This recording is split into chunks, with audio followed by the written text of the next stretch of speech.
Dame i gospodo, kolegice i kolege, dragi prijatelji,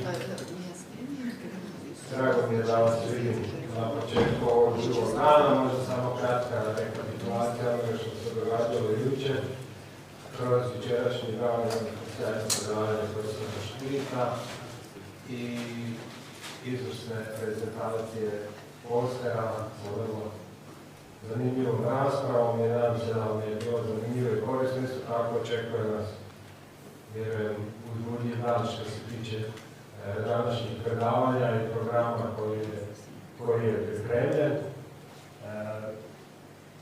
Više tu svečano otvaranje, mislim samo tim što smo se ovaj kišni dan skupljali u subotu kad ne bi trebali raditi i biti u nekom, vjerujem, ugodnijem okruženju. Nadam se da ćemo time ispuniti vaše očekivanja, pa nećemo se previše zadržavati na protokolarnom dijelu. Nažalost, glazbeni dio nam isto izostao iz objektivnih razloga, jer najbolji dječji stomatolog među muzičarima ozlijedio neko dvije ruke, Marko Martinović, koje treba svirati, nije danas tu, ali nadam se da ćemo to na sljedećem kongresu nadoknaditi i u formalnom i neformalnom dijelu, jer sljedeće godine je 15. godišnjica ovog kongresa koji se od 2008.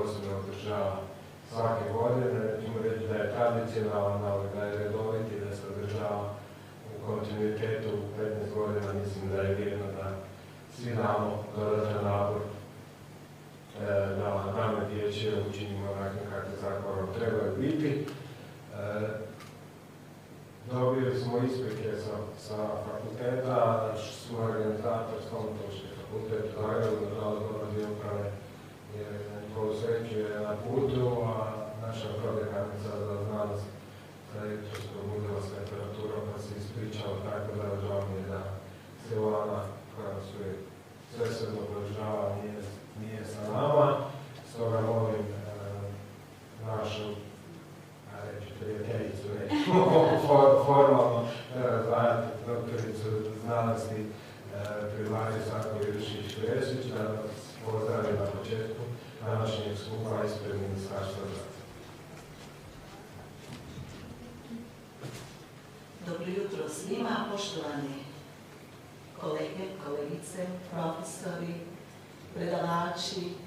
Dobro jutro u ovo lijepo prosinačko jutro. Kaže profesor kišno, pa ja mislim da je svako jutro lijepo, osobito kad ovako dođemo učiti. Naime, pozdravljam vas u ime Nacionalnog povjerenstva za dentalnu medicinu, u ime ministra Beroša, koji doista podržava, osobito podržava prevenciju našeg oralnog zdravlja i pozdravlja profesora Jurića kao šefa radne skupine. Zatim, što je bitno i najbitnije reći, da vam ne dužim i da ne uzmem pred predavačima. Pozdravljam profesora Kristijana, meni osobito drago ime naše profesore dječje i riječke profesore, naravno. Što je oralno zdravlje, svi znamo. Kako ga trebamo čuvati, i to svi znamo jer smo to naučili davnih dana. No, međutim, gdje smo zapeli? Ne možemo kriviti niti koronu, ne možemo kriviti. To je vrijeme bilo tako koje nas je malo odmaklo od naše rutine i naših aktivnosti. No, međutim, ja uvijek kažem, malo smo posustali, ali nismo odustali. Nacionalni program je i dalje, svi znate da postoji, da smo ga krenuli raditi 2017. Da smo ga proširili s nadziranim čekanjem zubi u vrtićima i školama, zašto smo dobili i svjetsku nagradu, na što smo iznimno ponosni. Ta nagrada naravno nas je obradovala, ali isto tako ona nas i obvezuje. To profesor itekako dobro zna, pa nas sve kao gorić robova, evo, svi moramo biti kao jedno. A ono što vas molim, krenimo štamparovskim koracima u jaču prevenciju oralnog zdravlja, jer znamo da je prevencija ušteda, da je jednostavna, da nije komplicirana, a da je vrlo dobre rezultate. Ono što bih svakako istakla, djeca su u našim rukama. Mi znamo da su nam roditelji roditelji tu neophodni, da je njihova suradljivost nama na prvom mjestu.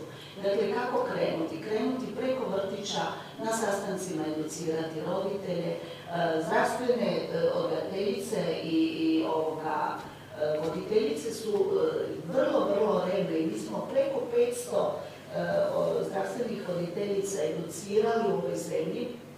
Dakle, one su kompetentne, one znaju što znači taj projekt, odnosno program i vrlo su suradljive, žele raditi i žele imati rezultate. Roditelji na sastancima dobiju sve upute, bitno je i ono sve što smo učili ponavljati. Dakle, svi smo odgovorni, svi ovdje u dvorani su preventivci i od nas se očekuje puno. Eto, ja ne bih dužila, ja vas doista srdačno pozdravljam sve i želim ugodan i lijep rad ovog kongresa. Hvala vam. Od ponedjeljka sigurno nešto novo budemo imali u našim ordinacijama. Eto, hvala vam.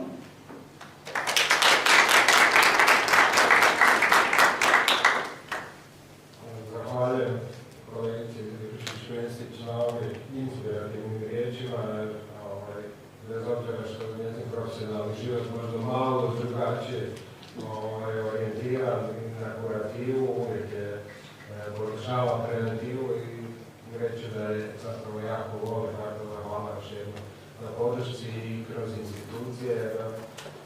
Preventiva je prilično jeftina, kao što smo jučer rekli, ponekad često i nevidljiva, ali ako nema podrška institucije, onda je sam učinak na terenu relativno slab, tako da smo sve državne razine prije svega važne, a svi oni koji će, kao što je Anka rekla, u ponedjeljak podnijeti nešto malo sa sobom i time biti motivirani da poboljšaju i sami sebe, a i zdravlje svojih nacija. Na ovaj način možemo reći da su Hrvatski dani dječje 2022. otvoreni. Hvala svima još jednom što ste u rano jutro došli. Ne znam koliko je zapravo potrebno predstavljati prvog predavača.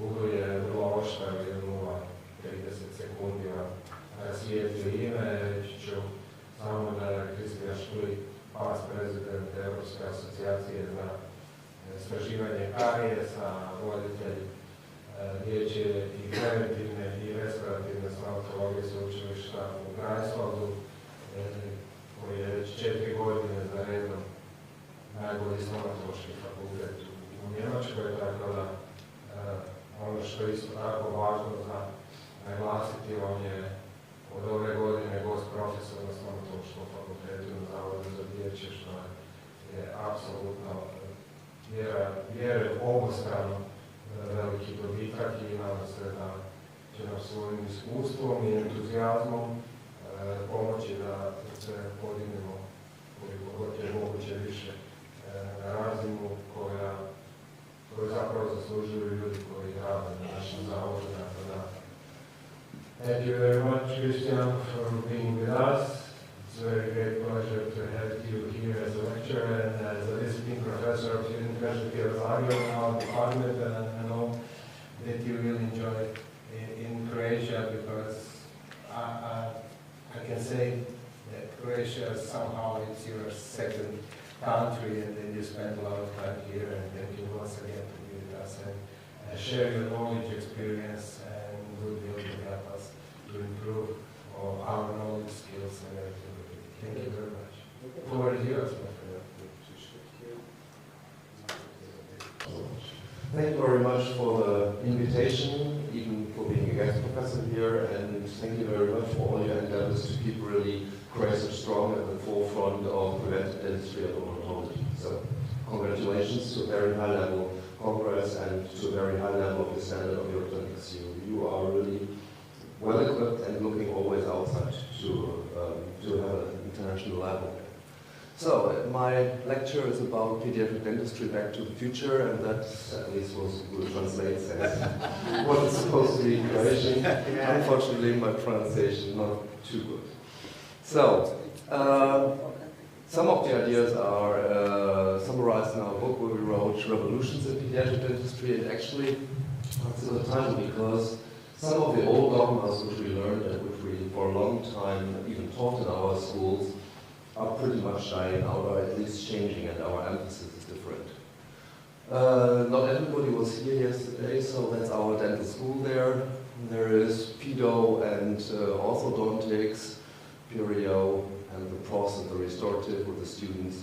And then there's diagnostics and oral surgery down there. In fact, Max, the big hospital, is next door. Pediatric department, if you build a new building, you can do it quite nicely.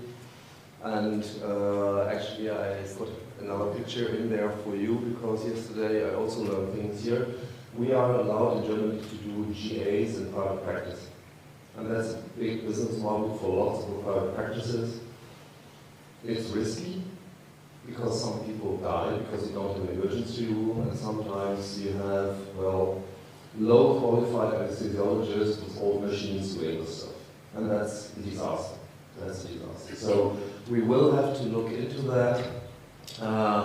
But you can have a high standard with an anesthesiologist, even at an outside facility, but you have to be very strict with your case selection and with quality of the anesthesiologist. And yesterday we discussed also with your indication, because if you send someone who doesn't have an indication for GA and you have a problem, then of course it's even worse.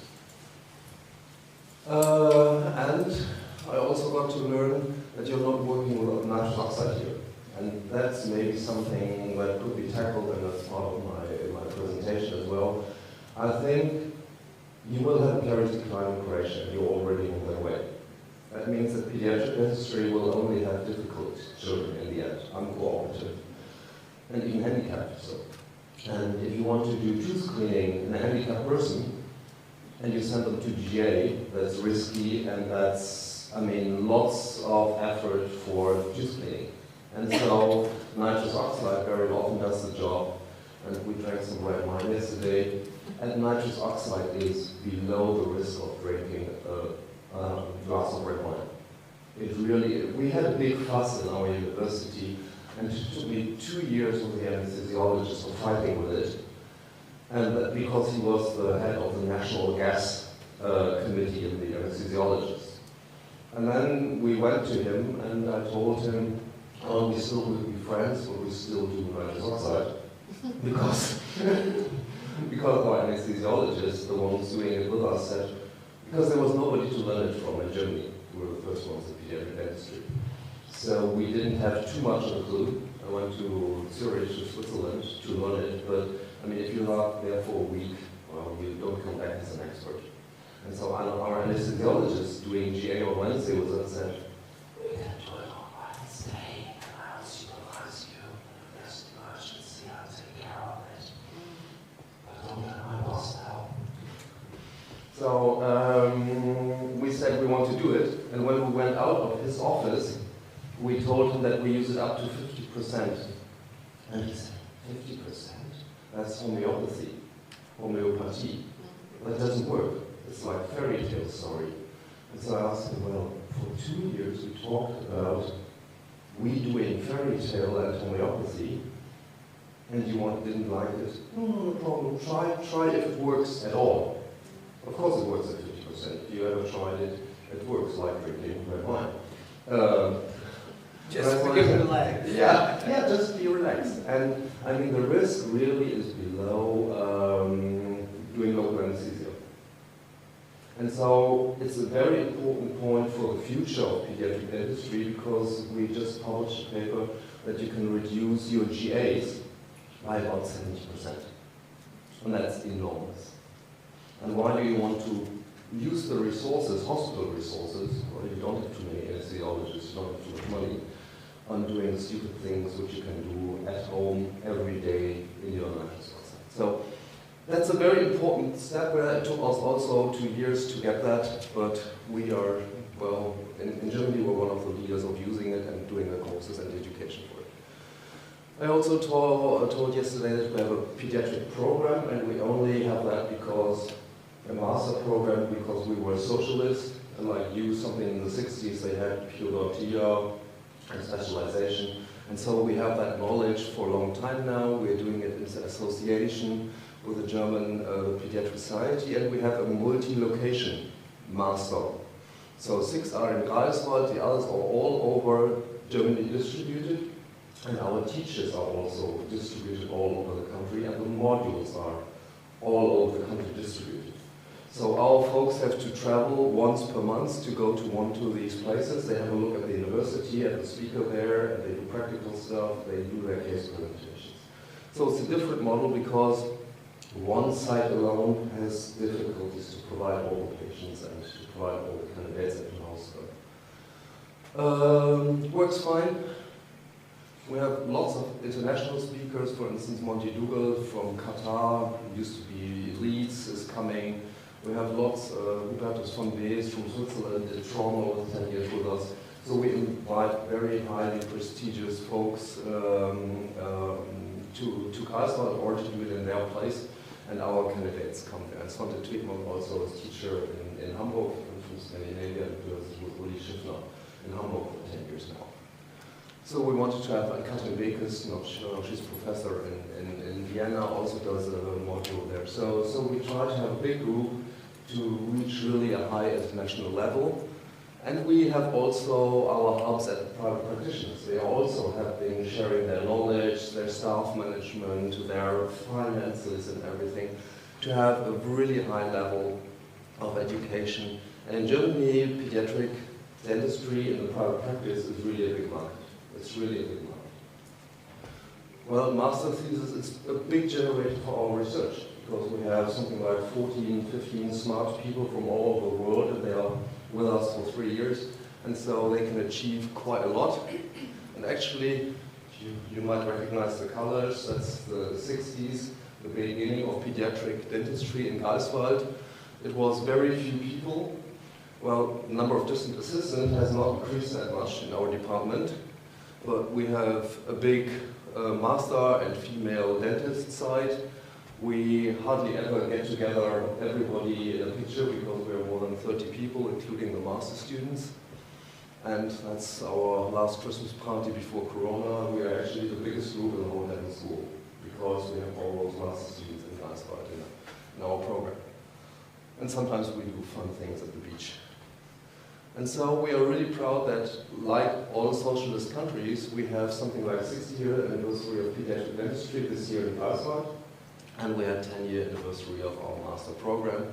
We had good speakers. But now to the content after I have introduced myself. We are talking about caries decline and polarization, about prevention from the first tooth on, about children's teeth and individualized group and collective prevention, non-minimally invasive approaches and how to restore, and also about real pediatric dentistry, about the other stuff where it's getting serious, not just brushing. And my title is Back to the Future. Back to the Future, because believe it or not, lots of the techniques are at least 100 years old. We seem to have forgotten in between, but they just work, and so we should use them. That's the caries decline in Germany. That's unfortunately me, with all my inlays and partial crowns. And that's what we have achieved now. In 12-year-olds, you have 4.5. So you can prevent 90% of your caries. That means that you have a major shift from fillings restorations to just do preventive services. And that means a major shift from your staff. You need now 5 preventive assistants and 1 supervising dentist. Total shift of personnel. And, I mean, you have to be really, well, how to phrase it, well, a special person not to use your toothbrush these days. And some people, we have national health statistics, some people at the age of 50 don't use their toothbrush, some at the age of 5, and some at the age of 5 months. The first tooth, they don't use it. And so we have about 80% of our population is like this, and you need totally different dentistry, also for adults, than for these ones here. And they have money in the pocket, but they don't need the implants and bridges. And they don't have money in the pocket, so they can't afford the bridges and implants. So that's a big dilemma. And here you have to be a real good pediatric dentist, because as a standard normal dentist who normally just supervises brushing, you are slightly overworked with that. So we have a big polarization, and actually with a caries decline, the preventive dentist, the pediatric dentist becomes more important, because kiddos are more demanding. So there will be minimally invasive dentistry, but you also need very robust measures to tackle the other ones. Because a little bit of infiltration doesn't do the job here. Definitely not. And maybe these folks here won't be too good in brushing afterwards as well. So as we talked yesterday, two-surface composite also might be a risky thing, because if caries proceeds, only extraction and stainless steel crown will survive. But by the age of 6, when the 6-year molar comes in, of course you have to have control of caries activity, because otherwise you do fillings, endodontics, and extraction 6-year molar, which is also okay. Doesn't matter, we can do that, and then we have enough teeth and friends and orthodontics to push the other ones forward. But when that happens to incisors and to premolars, then we have a big problem, especially if our patients are just adolescents. And the tooth has to last until 66, and we're doing stuff that a prosthodontist does in someone who's 55 and not 50. Yesterday we talked about the specialties. So the first molar is the problem, and the occlusal is the problem, and we talked also about caries in the process. So we will be pretty quick here. So that is caries. Caries is the gingivitis, caries is the heavy plaque, caries is the minerals walking out of the mouth. And so we know that for a long, long time. And so we have to reduce caries activity, we have to strengthen the defense side, and that means the difficult task of a pediatric dentist is to re-educate your patient. Because up to now, they didn't brush, they didn't comply, and that's the thing to change. And then your restorations, however they look, will last for a long, long time, otherwise they won't. And that's one of our PhD theses. We did a 4 minutes etching here on primary tooth, and with fancy QLF and whatever, you can really calculate how much darker is this than the surrounding enamel, and you can calculate how much minerals are missing. And just with saliva, they were not allowed to brush for a day, no fluorides, no xylitol, no nothing for a day. You have remineralization of mineral loss. So you can really measure that minerals are going back. And you have bio-repair in your mouth just with saliva. In the theory of dentologists know that you have lots of calculus and complements and everything there. So our body is actually trained to remineralize, but we have to give a chance for that. So that's how many of our patients come to our office with plaque, gingivitis, demineralization. And then the real thing to do is not to put a Prozac strip crown on here, but to remineralize. And that's actually one of the big challenges. And we use that for education. The cardiogram is public for a long time. You can even download it on your smartphone. And so what we do with a new patient, we show them the picture, we do scaling, and we tell them you have a special child. Your special child has worse teeth than the normal German. That's why you are a pediatric dentist. Second thing is your child is not cooperative. And that's also why you are the pediatric dentist. And so then I smile to them and tell them, well, your plaque amount here, we see, is very, very high. That's not really good. And in your anamnese medical history, you said that your diet content is very high, sugar frequency very high, but luckily your child doesn't have a related disease. They are not chronically lymphocyte. That's not the problem. They just don't have education. And the same with migrant people. Well, strep mutans, you can do a test, but of course someone who has plaque from 1 year to the other might have some strep mutans in there. So you can save the 10 euros. Well, I don't show you our movie about 3-year-old brushing teeth on his or her own. It's not effective, and the fluoride is on the lip. So the fluoride use is below normal. Saliva secretion is okay in small children, bathroom capacity is okay. So your chance to go through life with healthy teeth is 5%. 95% chance is to make the dentist rich, in the end have no teeth. So that's not a good option.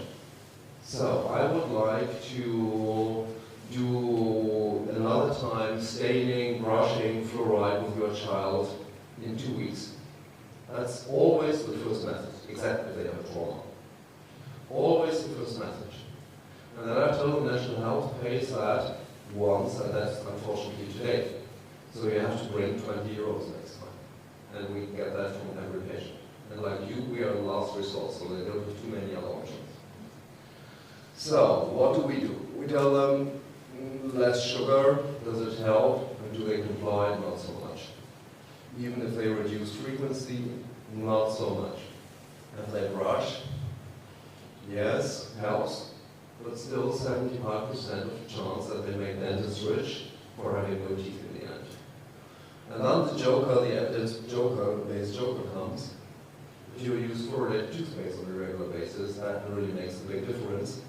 If you put fluoride varnish on there, use fluoridated salt, then you have a good chance to have healthy teeth. And with every patient, we are going through those process the first 10, 12 minutes. And that's where some of our money is getting in, and it's a National Health Service, and for the second time, because they are special patients, they have to pay on their own. And that makes them think, oh, do I always want to have 20 euros for explaining how to brush your teeth? Maybe I do it and eat pizza for the 20 euros next time. And that's really a big incentive to make a change. And also this teleportation, I do that as a professor. You could delegate it to a very nice, friendly preventive medical assistant. But of course, the children, as you saw, have lots of cavities, and I'm the one who has to treat them. So there's no sense for a male with a beard to delegate that to a nice, friendly preventive medical assistant, and they have a good relationship with the child. And when the doctor comes in with a forceps or syringe, nothing works. So I do that on a daily basis with all new patients. Personally, I do it a little bit faster than the preventive dental assistant does it because my salary is higher and I have less time for it. But it's always the same message that I tell as a dentist. So, that's the cardiogram. And actually we stole that from the perio folks. Because what do the perio folks do? They do brushing, they do staining, they do interproximal cleaning, and they tell them, yes, I can scratch here and I can put whatever in there and they move gingiva up and down. But if you don't clean your teeth, especially interproximally, it doesn't work. It doesn't work. So we stole the whole concept of a chronic disease from the perio folks. And actually even the billing model. Because they have a billing model, if you brush your teeth like Harry and I, you go to a dentist once a year, more time we don't have, and then they say all fine, and then they do some tooth cleaning and you pay 50 euros. Well, if you have heavy perio, lots of plaque, gingivitis bleeding, they say come back in 3 months, we need a full hour, and it's 100 euros. So 400 euros per year versus 50 euros. So then everybody thinks, oh, 350 euros, and quite a lot of that is that if I just work 20 much. So we stole the whole concept from the perios, and on an international basis, the perios link themselves to medical disease, to early, early delivery, to chronic diseases, and so we try to steal that concept. And then something like 2 or 3 weeks later, our patients come back, and I hardly ever have pictures, clinical pictures with severe plaque or gingivitis. They all brush, and they all want the best for their children. They don't have the education level that we have, but they want the best for their children, and they understand that it's healthier to comply. And then they come back, and suddenly your initial lesions remineralize, your gingivitis problem is solved, and your dentine lesions get larger, just with fluoride. And then you're the big hero, because the other ones wanted to do big GA and 100 euros for every composite, private, and so on and so on. And you just change the balance of minerals in those up. And you can have many patients that way, because if you spend all your time with restoration, long time, and GAs, if you just have 5 or 10 minutes explaining them the disease, and they pay 20 euros, and they come back in a month or so, and your compliance increases a lot, because they know you're the friendly guy who just brushes teeth and so on, and if you tell them, well, now we're doing something special, of course we can do a composite filling here, even also. But a level when the disease activity is very, very low. And then this composite will be very successful, because patients are brushing. And Kim Exrand, a long time ago, said that the same as on the buccal surfaces, on the occlusal surface, you can monitor minerals in and out, and you can make a correct diagnosis. So the way is a prevention plan from diagnosis of the problem, and then we are real medics. We have a disease, we have a problem, we do information, education, motivations, goal implementations, control and re-evaluations. And actually we don't call that prevention anymore. It is a caries therapy plan. We saw that also from the periods. So knowledge, and of course some groups of our patients, they are special need. Children per se are special needs, because they can't get their credit card out, go shopping, and cook their lunch. Children are handicapped for a long time. Some boys, they are handicapped until age 25.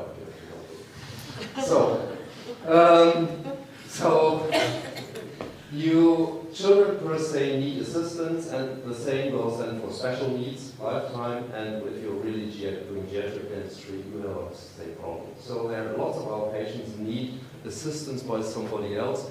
If you motivate this cute little girl, it still doesn't help too much. She needs a care person. And then we have lots of caries therapies. We used to write prevention over them, but actually they are therapy, if you shift the balance from Demen to Remen. And as in the karyogram, which is by Douglas Partal, evidence says it's clearly the fluorides. So our focus is always on fluoridated toothpaste and getting fluorides in. Brushing and diet is fine, but I suppose we will get lots of sugar and cake in our break here, so even the dentist eats lots of cake.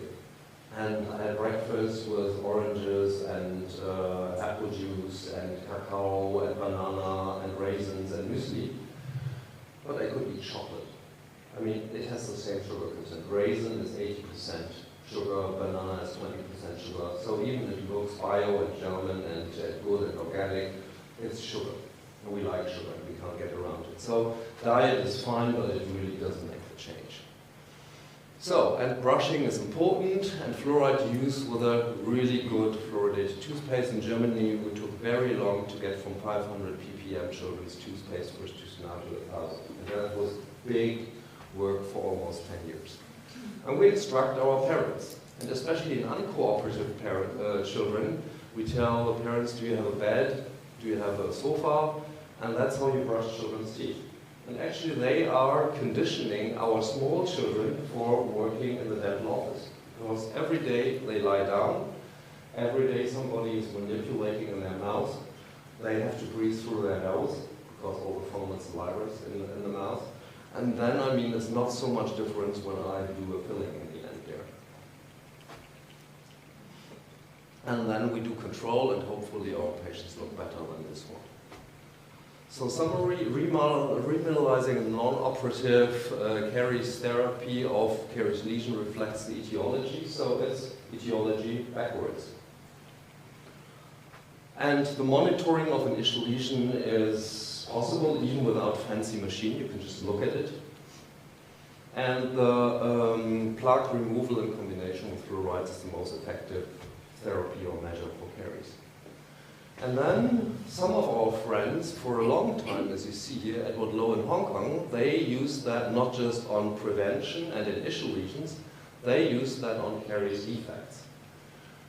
And with fluoridated toothpaste. And friends of ours, Makinen from Finland, did xylitol chewing. Yeah. So if you shift with toothbrushing or with xylitol chewing, you can inactivate even dentin lesions. And you can see here the pulp horns, the roof of the pulp. and it's getting sclerotic. So the pulp is sending up minerals, saliva is sending minerals, and you can inactivate it. And so the real enemy of pediatric dentistry is the pulp. Of course, the pulp causes pain, fistula, abscess. You don't have too many other options. But as long as the pulp is okay, you can really inactivate them. And so lots of researchers, Scandinavian ones especially, and we are pretty close to Scandinavia, they have been doing that for almost 30 years. And of course, for uncooperative children, where you just have the option GA, and taking lots of teeth out, or brushing and keeping them in, increasing with cooperation, and then restoring the chair, that's a good option. And this is actually no pulp problem. It looks ugly, but of course afterwards you can restore it without kicking the pulp out. And here as well. So it's just brushing, brushing, brushing for half a year. You get a cooperative child. Yesterday we talked how much caries do you have to remove. Nothing. They do it with toothbrush, everything that's soft, they brush away. Takes a little bit longer than with our rose burr or hand excavator. And it's all hard, and you just do etching. We also know how to do composites, posactor strip on there, and nothing ever happens. And if you're good, I saw yesterday a nice presentation with shades of white here, with composite and so on.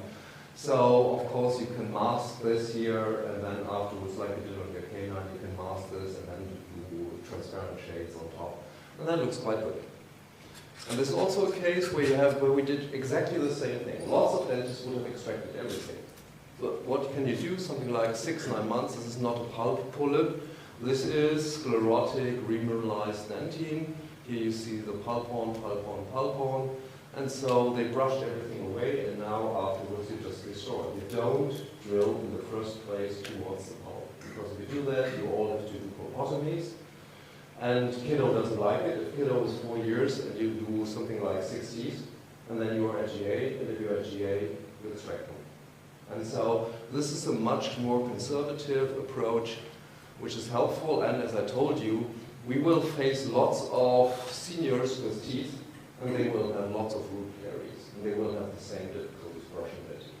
And so we will use the same techniques in seniors. Yesterday we talked about silver. I don't want to indulge in that. And of course you can inactivate that. In severe special needs cases, they even don't have to brush here. It will be something like sterile lesion for half a year. Pulp is remineralizing, saliva is remineralizing, and then you can cover that. You can cover that with glass ionomer, you can cover that with composites. We used to do lots of GAs on patients, which we have reduced. We inactivate now, and we just restore in our office now. Yesterday we talked about the consensus, and so lots of these recommendations is not weird ideas from Christian Spiel somewhere at the Baltic or Scandinavians. It is now common sense, and it's evidence-based, and it's European status. And so dentine lesions in early childhood caries or primary teeth without the pulpal involvement, and that's the critical and important question. For everything that's funny, like silver and like oil or so, you have to make sure that the pulp is okay. And you have to ask them, you have to test it. All technique, silver is not an excuse if you can't do proper composite dentistry and can't do proper restorations. And then you are the great dentist who just slaps something on there. That's not allowed. You have to make sure that the pulp is okay, because otherwise you have pulpitis, fistula, abscess. So that's very important to exclude the pulpal involvement. But all these lesions can be treated by remineralization. With some, they get darker. With silver, they get much darker, but you can restore afterwards. Then there are some new ideas on the block, and that's actually a very smart one. You have bioremineralization, you have peptides, and this peptide is constructed as enamel and dentine formation. It's corrodont, and you have a porous lesion, initial lesion, and you infiltrate this corrodont solution, and it's a peptide, and this peptide polymerizes. And it actually works like creation of enamel, because it sucks calcium and phosphate. And so you have a vacuum cleaner which sucks the calcium and phosphate in there. have minerals forming. First it is fibril, it's protein. And these protein fibrils start to be a gel, so they can't leak out again. They stay in the tooth, and then you get crystal growth. And we were the first ones after in vitro studies to do a clinical study on that. And we did that on patients with initial lesions, erupting teeth, because we have lots of them. And so we did, first of all, the active-inactive assessment, and of course this is chalky white, and this is active, and this was an inclusion criteria. And we also used the diagnodent to have a value, number. Then we did the codon application on half of it, randomized clinical trial. Pretty easy, pretty quick, like sealant. We added fluoride. In the control group, we only added the fluoride varnish, not codon. And then after 3 months and half a year, we did control with clinical assessment and with a measuring diagnodent. And what do you see here? The control, fluoride varnish, yes, it goes down, the activity. But with the codon, it goes down much faster and more impressive. If you look at the diagno values, yes, fluoride varnish gets it a little bit on the good side and a little bit of remineralization. But you see that with codon, there's a much bigger change for that.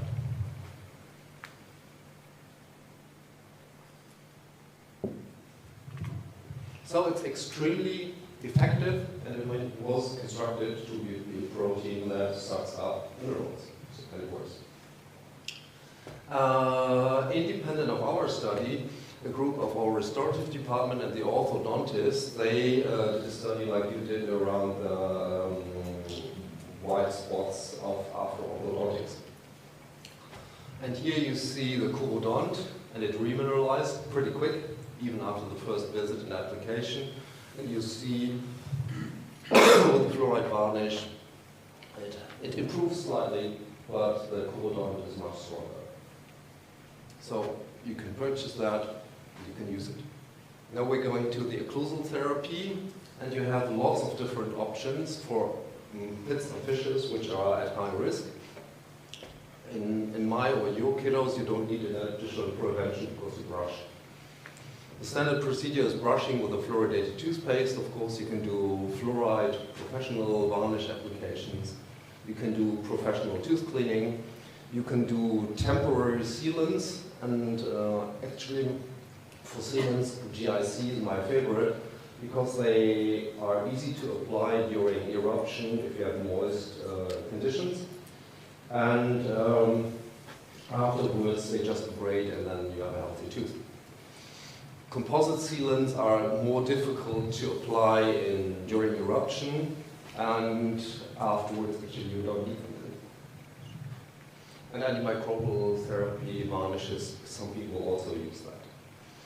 So we did a study because there are some university studies and sponsored trials where sealants have great success. And I like RCTs very much, but most RCTs are done in the university setting. So you have lots of time and you have a sponsor. The sponsor sometimes is more happier if you have good results and you have good working conditions. So first thing is good conditions.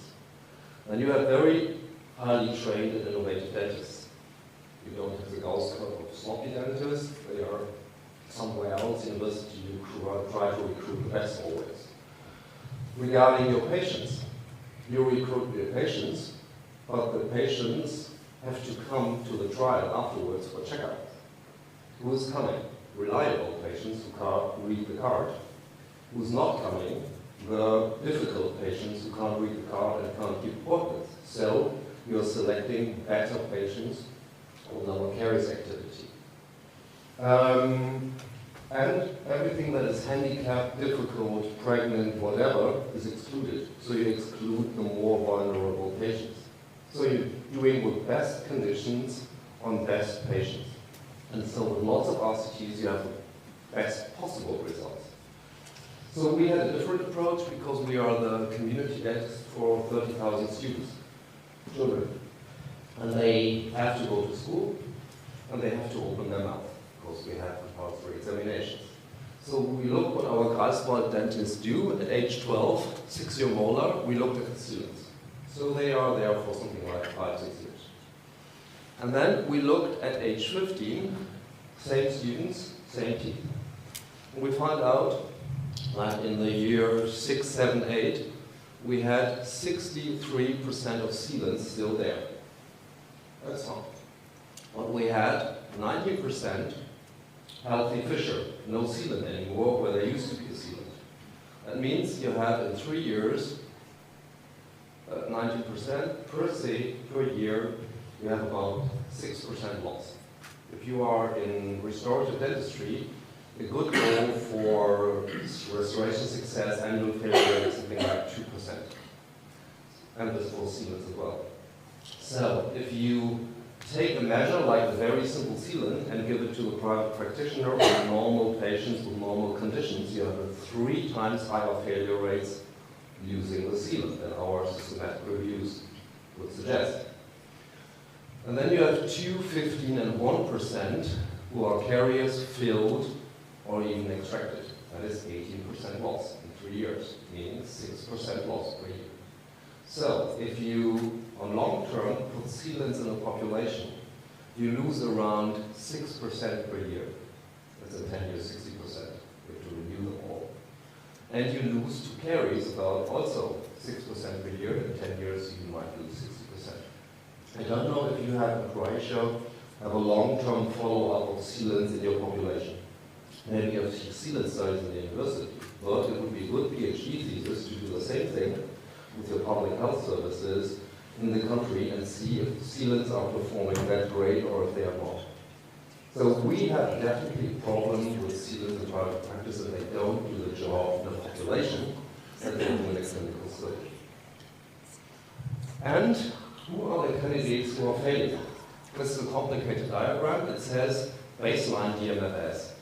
So if you look at the 6-year molar, those who had very little caries in their mouth, if they had some more sealants, the relative risk for their 6-year molar to decay was pretty low, and with some sealants, it even went down. But if you already had some caries in your mouth, because sometimes sealants are regarded for caries-active patients, then you had a very high risk that your 6-year molars got caries, and the sealants really didn't help, they even increased the risk. So, back to the future, and back to my first start, caries activity is the thing that matters, and you can't cheat around it with just blocking a fissure. You need to reduce the caries activity. Otherwise, even if the Americans seal everything, it doesn't work. Not on a population level, and with risk factors. So we try, as erupting teeth here are not brushed for a long time, 1.5 years to brush, and we use lots of glass aluminum sealants because they are easier to apply, and then they do a good job. And actually this is now in the recommendations there, that erupting teeth have to be brushed differently because they have to be brushed from the side, that you fluoridated toothpaste, and that you use inactivation therapy there. Now we go to proximal, and proximal is really a difficult thing because occlusal and buccal you can brush. Interproximal you have plaque. And interproximal cleaning, flossing or so is really a nasty job. Boring, you don't like to do it. So after a good caries decline, like in the US or in Germany, proximal is the problem. And it's a problem in the very young, cute ones here, when they are 25, and you do x-rays, they smile, and suddenly you have lots of interproximal lesions. But they have been there for 10 years. It takes a long time. So it's a good time for monitoring that, and for non-invasive strategies, and actually, believe it or not, the Americans who had the first big caries decline, they had a quintessence book, and they thought, well, you could do proximal sealants. That's actually a picture from the book. They were not married to a periodontologist somehow. Of course, that's not the way, but they had a problem and possibly thinking about a solution. And we have, lights are a little bit high here, but there you can see in Germany lots of young teenagers and adolescents and young adults, they have proximal lesions, more than we actually want. You can separate it with a rubber ring. Lots of working groups have started then afterwards to do sealants there, to do, like we did here, etching, and then we put a foil in there, and they're all successful. All these treatments where you can seal something, or where you can do infiltration. That's the other guys from Germany, Berlin, DMG. We saw a presentation on that yesterday. Of course, you can do the infiltration from DMG. That also works. But that will be a hot topic in Croatia once you have very low caries levels. Suddenly adolescents and young adults will have proximal lesions, and you have to think about it. And it works, but it's lots of fuss and work, and it's expensive. I mean, infiltration costs as much as a composite film. So it's a lot of money. Filling material is a very hot topic, and somebody used minimally invasive dentistry here, and so they made amalgams in the old days. Then they thought, well, white materials are much nicer, but they didn't control the caries activity. So if you do minimally invasive dentistry, and you're patching minimal holes for lots of money, you won't succeed. You need to lower the caries activity. Otherwise, you have to do the old black extension for prevention, and everywhere where there's risk, maybe you're smarter off to put a big filling in there because it decays anyway. So if you do minimally invasive dentistry, yes, big word, you have to first of all reduce caries activity. Otherwise, you will fail. Or you do a stainless steel crown. Some doctors don't have a screw opener, can opener, and then no chance. Or do extraction, so they can't get on there as well. And that's a good option for primary teeth, of course. And actually, I got this slide from my DDR predecessors in the drawer, and they were the only ones who were honest about fillings. In our Western Germany and lots of the industry in the South, they all asked the question, which filling material do I need, and which filling is the best, and A against B and adhesion. But the DDR folks were much honest because they didn't have so much industry influence. Which material isn't the question. Actually, they had here, it was German labeling, so I put something on top of it. The permanent filling is a very small percentage. Actually, that's good for us, because here the filling is dead before we are, and you just have to exchange the filling. The permanent filling means that the filling lasts longer than you do, and you go take it to your grave. So actually, that's not too bad. But it's a different kind of communication. We educate our dentists and feel very proud if they do a nice restoration. But actually, we should tell, in brackets, the patient, it will all fail. And lots of dentistry is redentistry, and you have to redo it. So, then the reason is, why do they fail? There's good literature on it. And it's always secondary caries. It's the same disease of losing minerals. So, the biggest killer of restoration is not because you took the wrong material, because the patient is caries active still afterwards. You haven't changed that. And then there is something like material problems. Materials get old, crack, fractures, losses, whatever. But that's the smaller problem. And that's even American international Medline research. That's exactly the same. All our materials work quite well. The problem is the patient doesn't work well. Okay, here, and that's the proof of recent American and whatever international research. Eva Muir looked at dentists, regular dentists. Why do you replace filling? Why do you make a new filling? And it's either primary caries, so a new caries site on the same tooth, you exchange the restoration, or it's secondary caries, meaning caries at the margin of your restoration. That's the big killer of restorations. It's even bigger than the DDR folks said. And fractures and marginal gaps is a much smaller problem. The materials are excellent. The disease management is not. And some materials are more forgiving than others. We talked a little bit about amalgam yesterday, and we won a prize from the, I think, EFCD a couple of years ago. And we took composite fillings out and amalgam fillings out where there was secondary caries. And we had a good microbiologist, and we looked at which bacteria are there if you replace composites and if you could replace amalgams. And you can see list of bacteria with composite is much longer than with amalgam. And if you look at the colony forming units here, it's 0, 2.2, 27, while here with the composites it's 132, 134, 29. So you have much more bacteria growing under a nasty composite than under a nasty amalgam, because it's silver and it's, well, I wouldn't say microtoxic, but sort of antimicrobial. So if you use our nice materials, they actually attract bacteria, and if you use them in caries active patients, you will run into a problem. And unfortunately in Germany, we are almost exclusively doing restorations now on caries active patients, because all the others brush, and they have good teeth. So, and in pediatric dentistry, you see here a long time ago, Willershausen-Sönnchen from Mainz found out that if you do composites in posterior teeth, you have lots of high strep mutans and lactobacilli, while you use stainless steel crowns, you have less bacteria. And look at this date. They knew in the old days that stainless steel crowns always work while molar fillings are narrowed. And this is a newer study with general anesthesia, best working conditions, dry, no wiggling of the patient. 2 years recall, it looks Arabian study, stainless steel crown always works, pulpotomy, the American way works, molar fillings don't work, and even sealants fail. Why? If you go to Arabia, we have lots of Arabian postgraduates, they don't tell the story of brushing.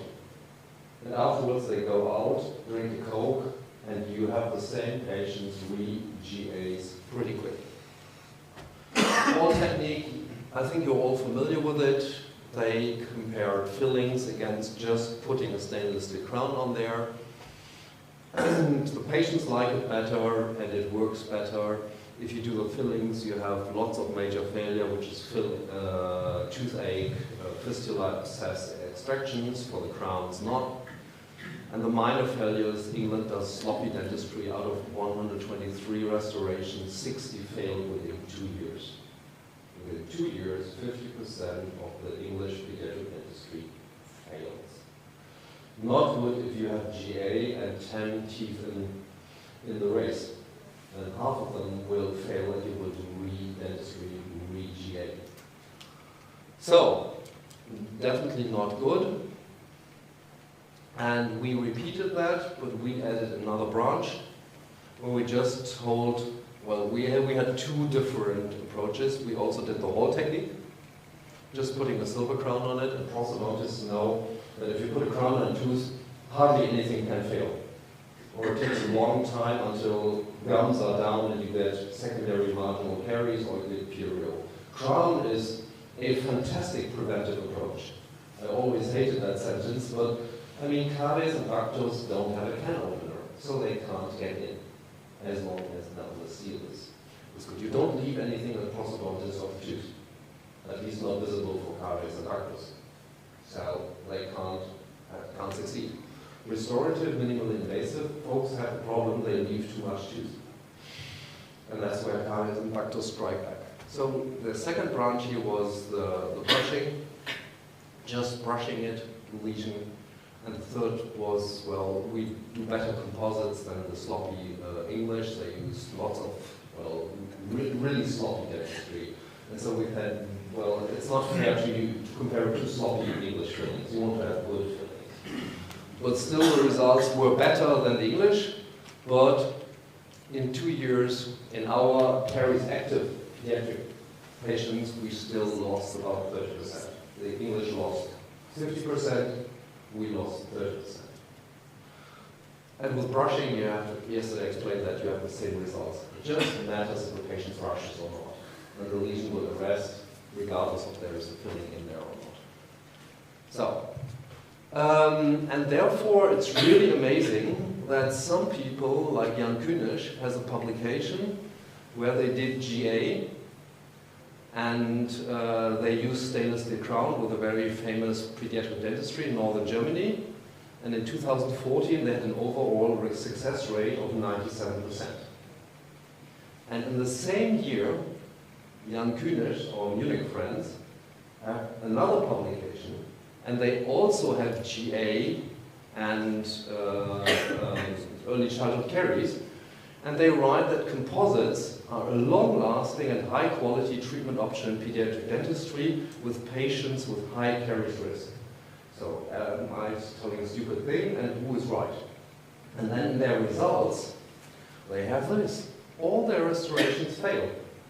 They lose restorations with an enormous number. But their conclusion is, composite is a good material.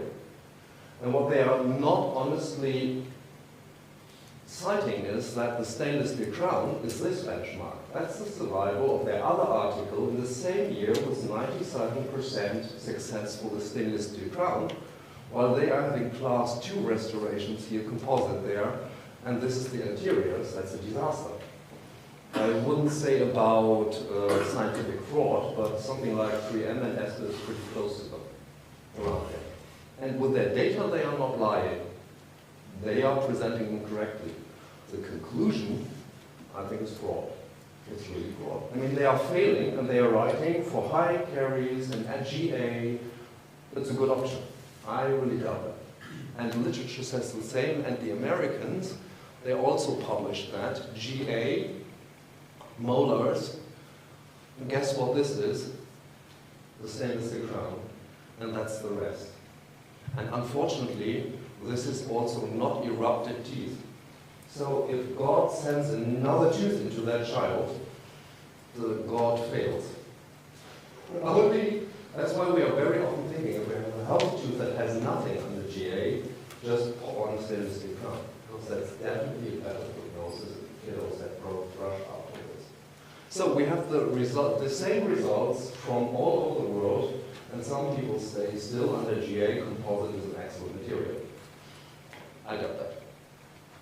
So, now we're getting to the real pediatric dentistry. In very small children where there is no 6-year molar, and number 5, the E, has a problem, we are doing with uniform paste, calcium hydroxide paste, we are doing endodontics, resorbable endodontics, and after we do stainless steel crown. Because the only goal of primary teeth is to stop number 6 at the place. And so we always concentrate on number 5, the E, and we keep that at very high extent. And if we do extractions, if we have to extract, we have to restore this tooth and do a distal tooth. With all our GAs, with all our restorations, we try to avoid that the orthodontist gets very rich, or that we subsequently have something like premolar extraction because number 6 moved forward. And actually, Iranian study, even a long time ago, showed that all that works, and that's how we do it. You have to try to get cooperation from the child. So I do some brushing before and stuff, and then you just do it. It's pretty easy because you prepare access. You'll use standard endodontic procedure to clean the canal. With a standard length, they are all about 40 millimeters. Then you inject Vitapex or calcipast or whatever. And then you have good results. You put the stainless steel crown on top of there, and then it's finished. And it's, we just did a 4-year study, and it's about 80% success rate over 4 years. And after 1 year in GA, it's something like 90%. And then we have Tapferkeitsurkunde for being brave patients. And what's very helpful for that is nitrous oxide. Because if you do something like 20 minutes endo, or here it was a 3-year-old, it took me 15 minutes endo and composite on a canine, which had an abscess, and their nitrous oxide is very high. Because you get them calm, they are relaxed, we have the TV upstairs there, and that's very helpful, and so we do the job, and then everybody can see how relaxed he is. Well, he has 6 other brothers and sisters, and so he's a tough guy. Okay, and we do that with the last molar very often before a 6-year molar erupts in order to keep the tooth in place. And that's our study here where we calculated the survival rates. It has an excellent survival rate. Space loss, if you should extract primary molars, then the space loss is very often quite moderate. But there are a few candidates with very high values. And if you lose something like 4, 6, or almost 7 millimeters, then of course this will be an extraction case of premolars because you can't push number 6 so far back. And the biggest loser, the biggest tooth risk is the upper secondary primary molar, so upper E, and the next one is the lower E. So you lose quite lots of space, even up to 6 millimeters, and so the ones who extracts the tooth is the one who has to do the space maintaining. And there are lots of good options, even if the tooth is in lousy shape and you can't do endodontics and crowns anymore. You have the option of a distal shoe, and you are familiar with all the other options, that's how it's done there, and if this tooth starts to erupt, you can just cut this off and then it's all fine. Then we do revascularization. You also do that here for some time. So here, and we actually do it much more on 6-year molars who have a difficult situation, because here we had apical osteitis and we had pain, we had fistula.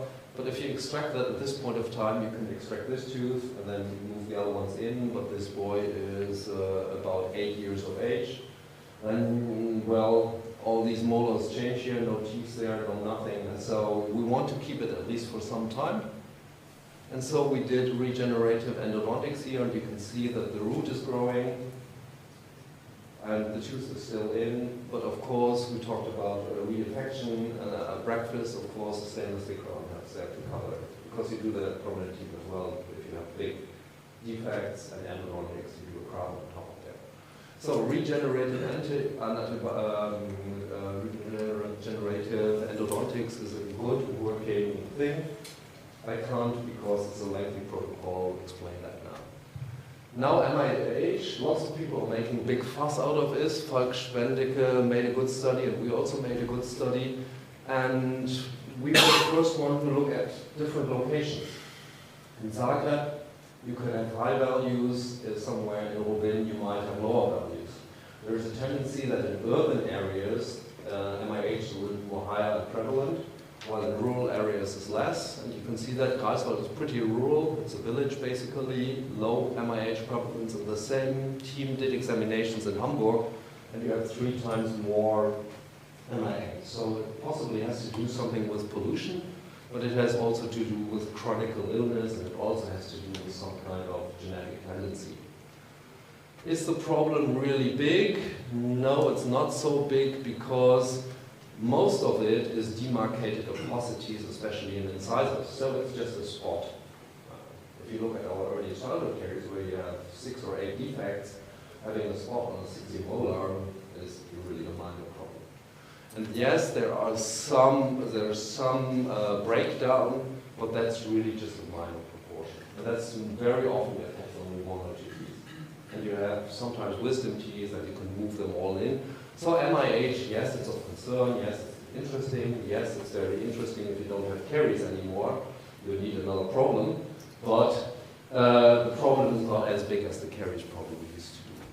And here you suddenly have difficult teeth.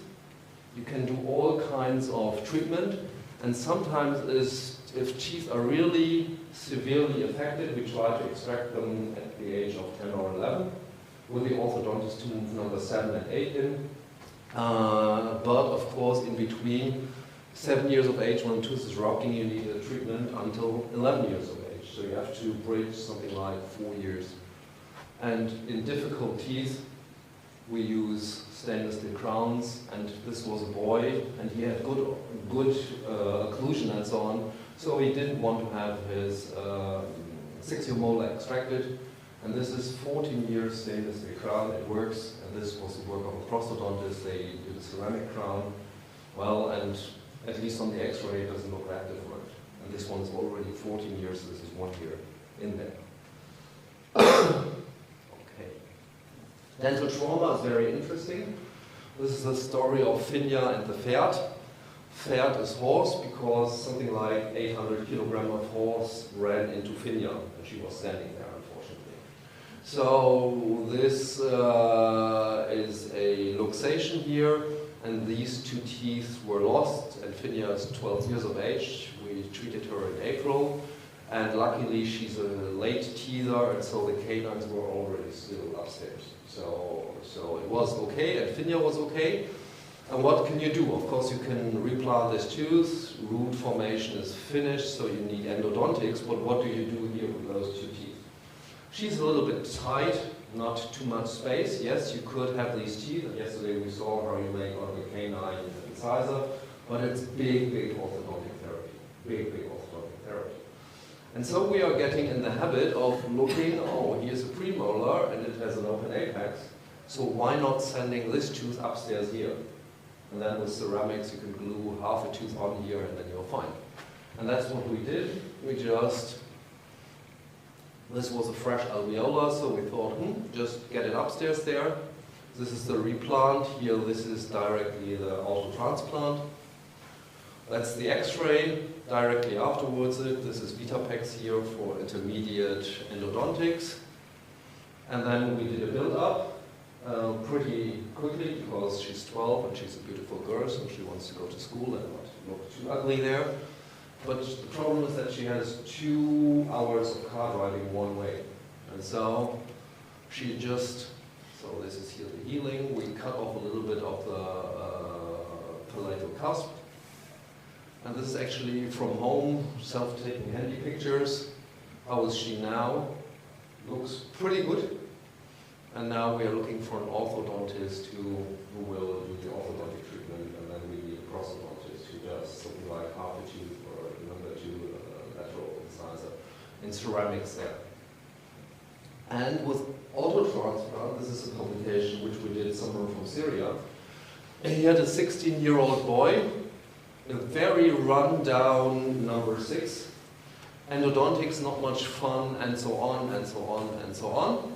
And so they decided, because Syria has civil war and lots of problem and no money, to take this tooth, pretty much very early for auto-transplant, you want to have much longer roots, and shovel it in there. And they did that after extraction, even with some infection there, but in practice we talk, if you get the infection and steroids there, then you can really control it. We all are familiar with splinting teeth, and that's the immediate picture. They might have or should have consulted an orthodontist to keep this open here, because that's the final pictures now. There was root formation there. If you compare this here, there was definitely root formation. It's no inflammation there anymore. The only thing that's not too nice is that it's still infraocclusion because they didn't keep the space there. So even if you transplant teeth, healthy teeth, into an infected site, keep inflammation down, immediate transplantation, the tooth brings all inflammation and healing with itself. We have a good tooth there, and hopefully the root still starts to grow.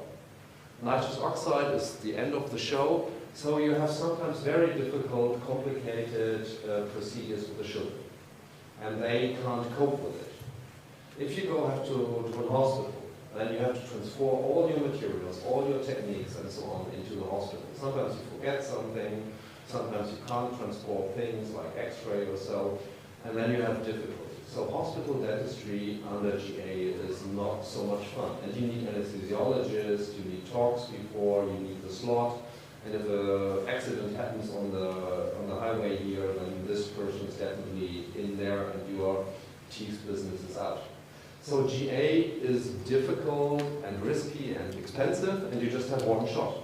For a prosthodontist to do once prep and temporary, then impression, and then to insert it, you can't do web or endodontics. You can't do multi-visits under GA. So it would be extraction. So nitrous oxide is the answer because the dentist can do it on his or her own, and you can do it from Monday to Friday every time in your office. So it's really an excellent solution, and I mean lots of countries have guidelines, they use it for 100 years, they have it in their continuing education, their master programs, their specializations. All the pediatric dentists learn it. The Swiss were faster than the Germans were difficult, and when I was president of the German Association Pediatric Dentistry, time was right to really get it going. As I had training in the US, we thought, well, if all the others can do it, Germans can do it as well. And so we use it for everything that's a little bit more complicated and demanding, where the child would be at its limit. And we are the gas man and the gas woman. It's like drinking red wine. It's really not so complicated. And in contrast to red wine, where you might have a headache next day and you are a little bit drunk for the next 2 hours, with nitrous oxide, you just turn it off in 1 minute. With 100% oxide, you are back at normal. And you have a pulse oximeter monitoring every oxygen saturation pulse. And you have 100% oxygen for any kind of problem that the patient is lying there already with us. So it's an extremely safe and good procedure with about 25% of nitrous oxide, the gagging reflex goes. So we are also a friend of prosthodontists because they come to us when they have gagging for impressions.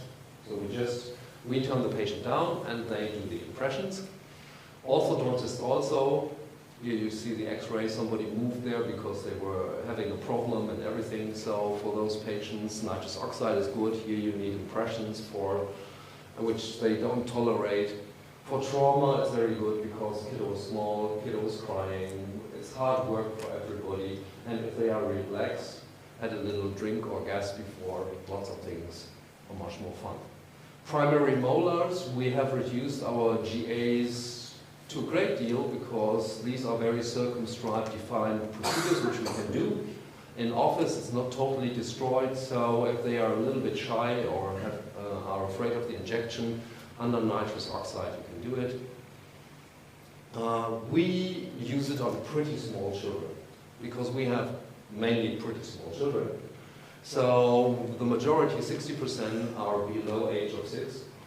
If you're experienced, you can do it. Then we have adolescents, and then we have bigger kiddos. Male, female is about the same. And if you look at the DMFT, the average of 12-year-olds in Germany is 0.5, and our kiddos have something like 1 DMFT, and they have high values. Average DMFT of someone 6th grade, 6 years of age, is 1.7, and they have something like 4 times higher caries values. So we have very high caries children. And that's my personal success rate over the department. I started about 10 years ago, and after doing it in Zurich, I came back with about 83% success. And so over the years I got better.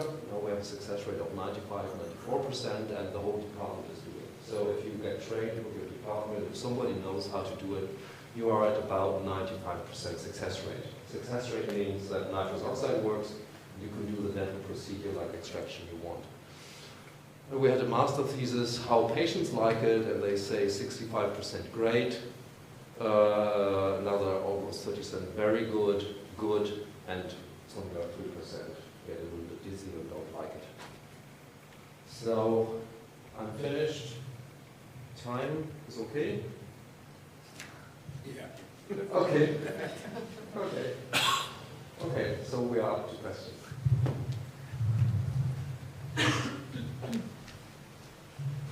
Thank you very much, Christian, for a huge overview actually about modern pediatric dentistry today. I just want to inform our audience that this book is also your book. Revolution is translated in Croatian. Možete li naći na hrvatskom isto tako. Vjerujem da će biti zanimljiv izvor informacija. Therefore, it's very important to have it also in our language. It's translated in Croatian 3 or 4 years ago. Imate pitanje za profesora?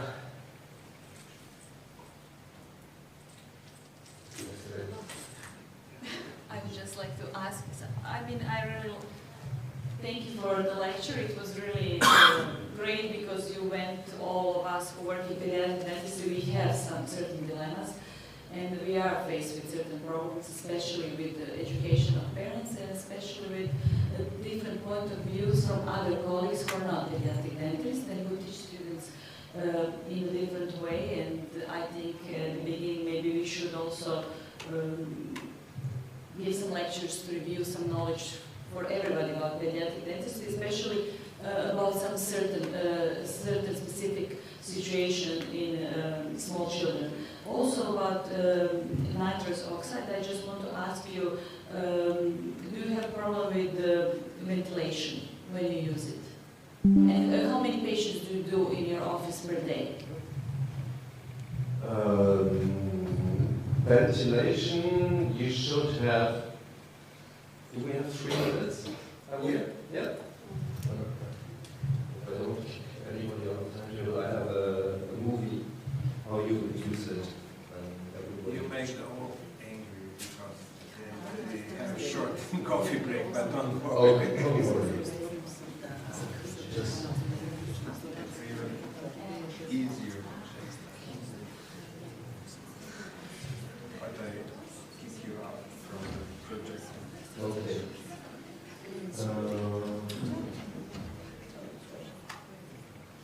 But we need it. Oh, you kicked it. Signal should be coming in a second.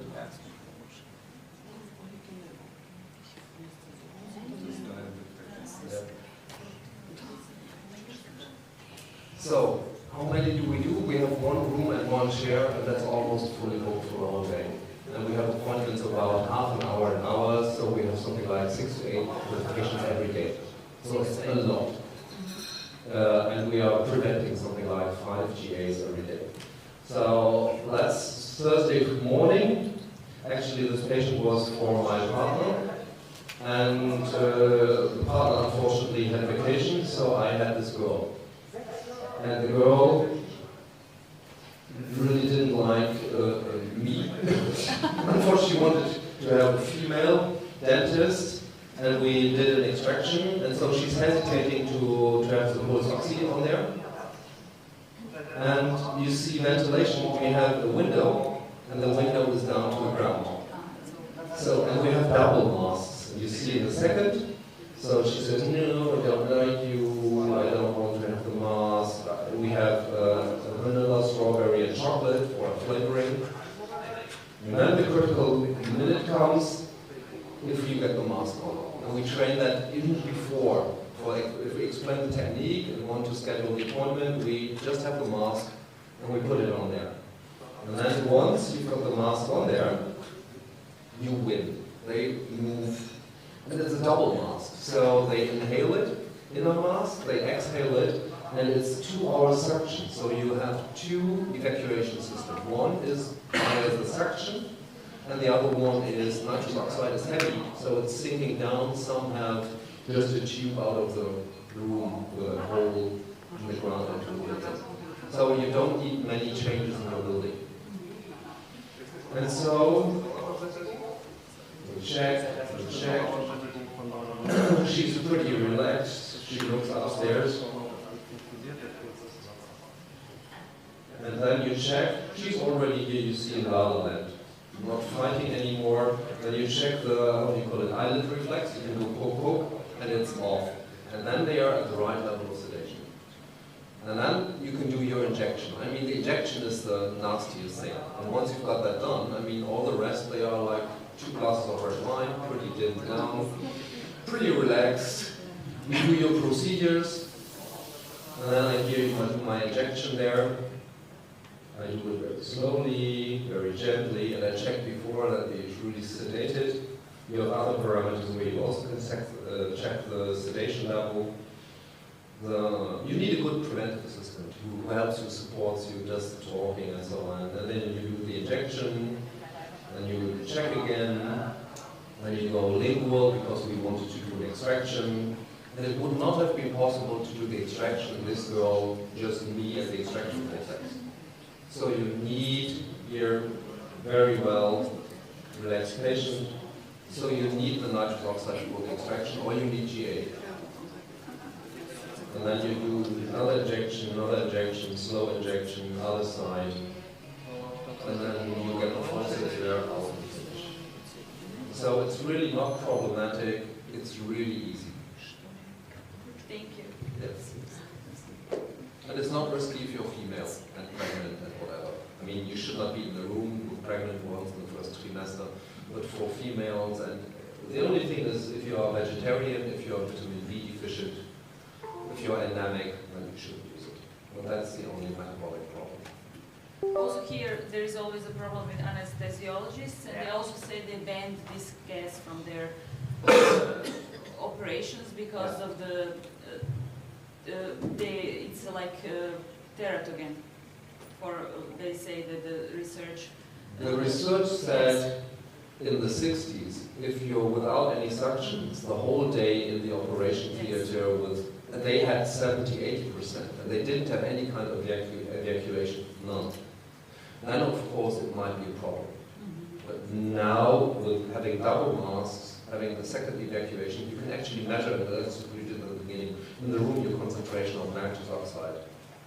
Nothing, no problem.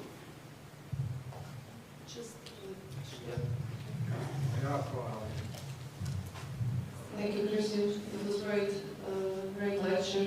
So some of us were very lucky to spend a few hours with you yesterday evening, and we had a great discussion, not only food and wine. We had a professional discussion, in fact, regarding using of amalgam and composites. Yep. So you made a great comparison here in your lecture today, but I would like you to say, our colleagues here in auditorium, how frequently you use amalgams, because we in Croatia usually work with composites and synthetic materials. Yep. Thank you very much. Yeah, I would say that something like once per week the amalgam shaker is rattling in our department. And it's always in patients. I mean, you saw that we are very tough with them with brushing. Very tough. And so then compomers are good material, composites are a good material, but we don't make MOD composites. We always do a stainless steel crown. And that's basically the placement for the MOD composite. So MOD composite in my department doesn't exist. Not in primary teeth. In permanent teeth, yes, maybe, but also difficult. Stainless steel crown replaces an element or composite. A lot. We do lots of stainless steel crowns. And in Germany, actually, we have a national health system. Everybody has to register the stainless steel crowns. For the last 10 years, they are going up steep, steep, steep, with a growing interest in aesthetic dentistry. So in Germany, the message is good. We were running around getting communication. So the dentists in Germany, curve is going steep up for stainless steel crowns. So we don't need amalgam in the primary dentition, not at all. We very often use it in handicap, under GA, someone where you don't have hope that toothbrushing will work out that good. And that's rare. That's rare. Još neko pitanje? Thank you for your wonderful lecture. I would ask, is there any major difference between telling young patients to use electronic toothbrush or just to moderate hand brushing after we conclude to their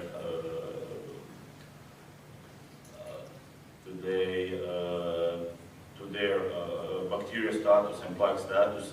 Is there afterwards any difference between when we tell them to use electronic toothbrush or to manual toothbrush, but just modify the brushing? If you look at studies where they use electronic toothbrushes or direct comparison, lots of children or so, if you give them an electric toothbrush, they do the same thing as with a hand toothbrush. They take it and they do this side.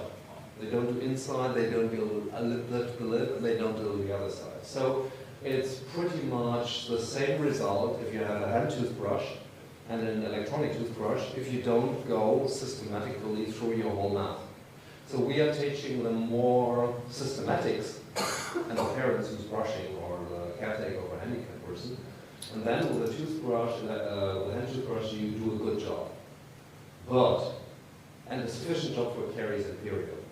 But if you have in difficult situations erupting tooth, so a toothbrush that wiggles on its own, not the I don't say something here,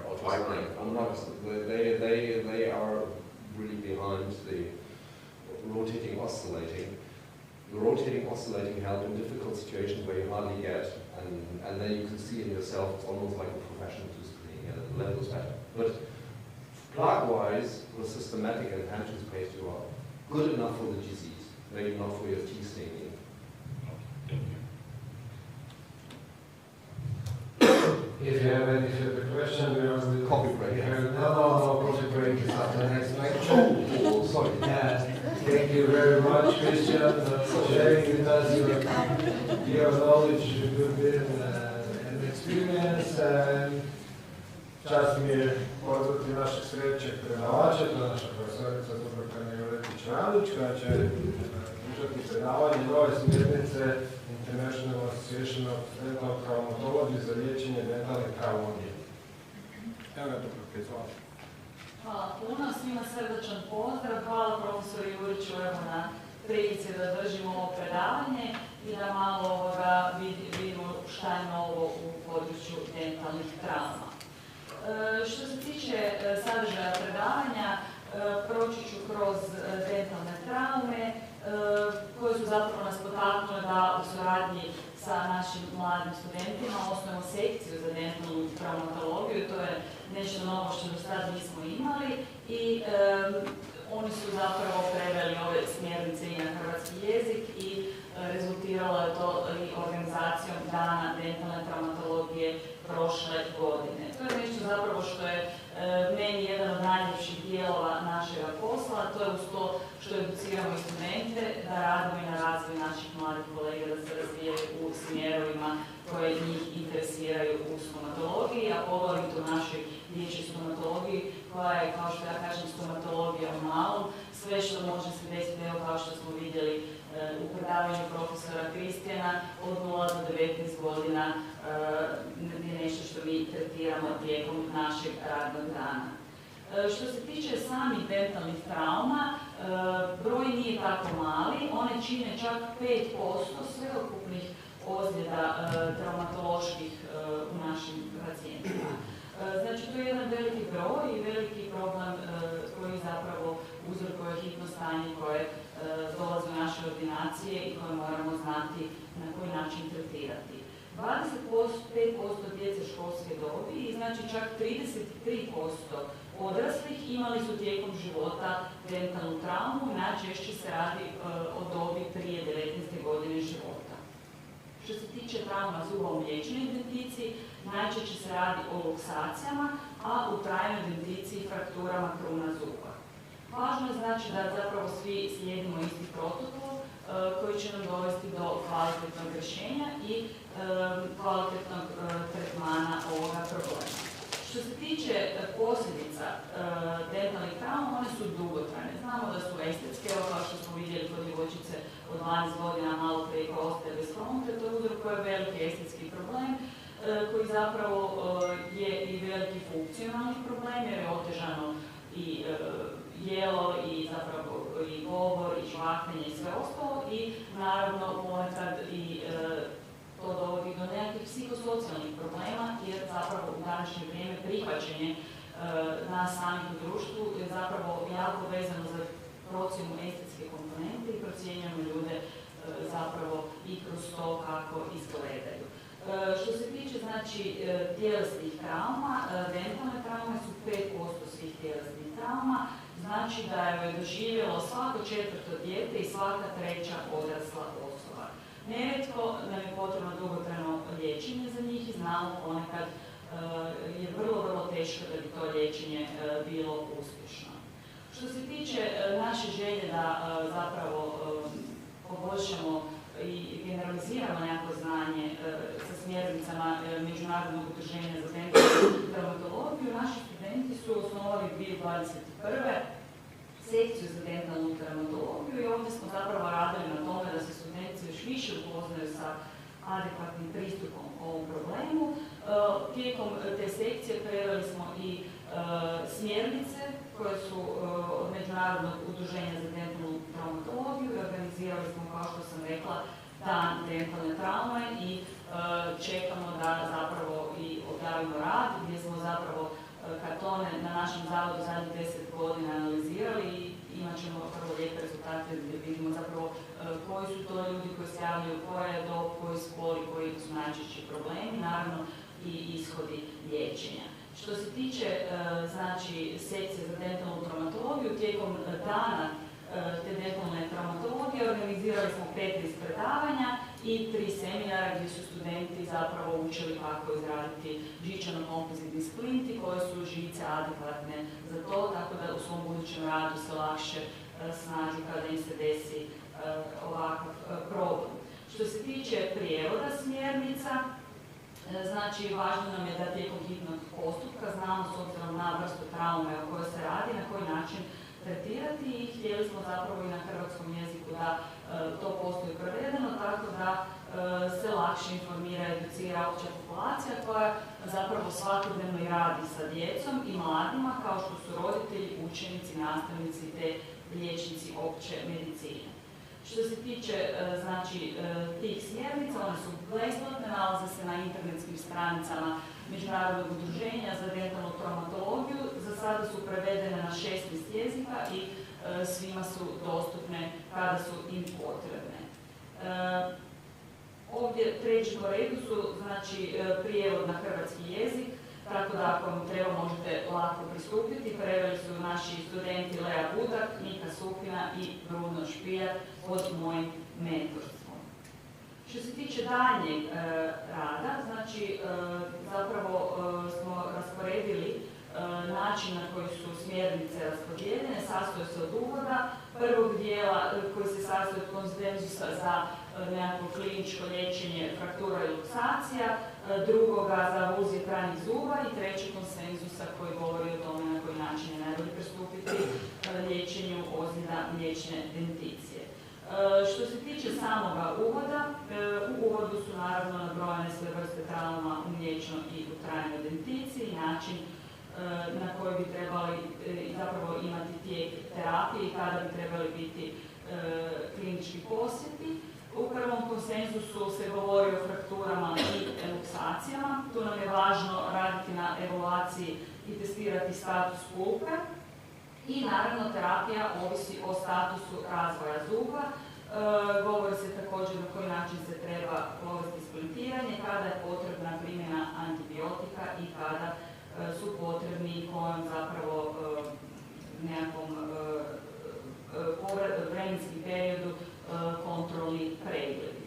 Prva fraktura o kojoj ćemo govoriti je infrakcija i u smjernicama su znači navedene preporuke za tretman, znači infrakcije kao nepotpune frakture, cakline bez gubitka strukture zuba.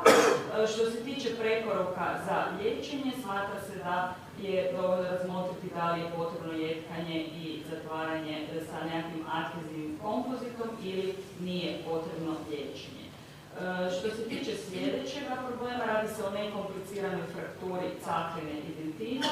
Također u smjernicama je navedena preporuka za liječenje nekomplicirane frakture koja zahvaća samo caklinu i nekomplicirane frakture koja uključuje caklinu i dentin.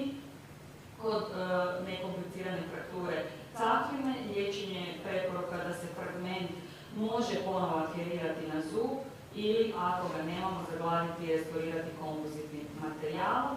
Što se tiče fraktura cakline i dentina, preporuka je također zalijepiti fragment ako je dostupan, a ukoliko je eksponirani dentin na pola milimetra od pulpe, preporuka je koristiti preparat kalcijevog hidroksida. Kao što znamo, to je nešto što mi i već zapravo godinama i radimo, tako da nema toliko razlike u novim smjernicama. Što se tiče komplicirane frakture krune zuba, važno nam je preporučiti i znati da ako je potrebno provesti parcijalnu poplatomiju ili prekrivanje pulpe, ako je potreban kočić za retenciju, indicirana endodoncija, ukoliko je dostupan fragment zuba, znači također se nakon tretmana tretmana preporuča adherirati fragment na zub, a ako ne postoji, nadoknaditi tkivo koje nedostaje kompozitnim materijalom. Što se tiče nekomplicirane frakture krune i korijena zuba, znači to je fraktura koja uključuje dentin, cement i uglavnom se zapravo proteže ispod ruba gingive. Liječenje je nešto kompliciranije. Preporuka je znači stabilizirati odvojeni fragment uz znači susjedni zub ili zapravo uz nepomični fragment zuba dok se ne odredi konačni plan terapije. Također, ako pulpa nije eksponirana, treba razmotriti uklanjanje koronarnog ili pomičnog fragmenta uz restauraciju. Sljedeća fraktura o kojoj ćemo govoriti je komplicirana fraktura krune i korijena i u smjernicama je definirana kao fraktura koja uključuje caklinu, dentin, cement i pulpu. Preporuka je za liječenje da treba zapravo privremeno pokušati stabilizirati odvojeni fragment u susjedni zub ili za nepomični fragment zuba dok se zapravo ne odredi konačni plan terapije i koji može zapravo i završiti u ekstrahiranju određenog dijela. Što se tiče frakture korijena, fraktura znači korijena može biti horizontalna, kosa ili kombinacija oba smjera i preporuke za liječenje frakture korijena uključuju preporuku da je ako je koronarni fragment pomaknut, mora se što prije moguće repozicionirati. Stabiliziramo ga znači pomoću nekakvog fleksibilnog splinta na 4 tjedna, a ako je fraktura cervikalno, može biti potrebna duža stabilizacija, znači do 4 mjeseca. Na hitnom prijemu ono što je preporuka PRBT-a da ne započinjemo endodonsko liječenje taj put, nego na sljedećem check-upu našeg pacijenta. Što se tiče frakture alveolarnih nastavaka, preporuka za liječenje znači alveolarne frakture je da se napravi repozicija pomaknutog segmenta, stabilizira se pasivnim i fleksibilnim splintom opet na 4 tjedna i ako je znači za endodonsko liječenje opet preporuka ne započinjati u tom istom postupku, nego naručiti pacijenta sljedeći put. Što se tiče potresa i subluksacija trajnih zuba i samih preporuka za liječenje potresa zuba, ako je znači nije potrebno liječenje, treba pratiti stanje pulpa ako nema nikakvih bolova i ako zub nije osjetljiv zapravo na testove osjetljivosti, a ako se radi o ozljedi potpornih tkiva uz abnormalnu pomičnost, onda također nije uglavnom potrebno liječenje, ali potrebno je stabilizirati zub nekakvim splintom fleksibilnim na 2 tjedna. I pratiti naravno stanje pulpe, kao što mi redovito i činimo. Što se tiče ekstruzije u trajnoj denticiji, znači dislokacija zuba iz alveole u incizalnom i aksijalnom smjeru, preporuke liječenja su da naravno pod lokalnom anestezijom, kontrola boli nam je naravno izuzetno važna, repozicioniramo zub, da ga gurnemo naravno natrag u alveolu i stabiliziramo na vrijeme od 2 tjedna fleksibilnim splintom. Ukoliko postoji nekakva fraktura i marginalne kosti, splint treba ostati duže, znači do 4 tjedna. Tu nam je kao i u svim ovim ozljedama izuzetno važna analiza radiološkog nalaza.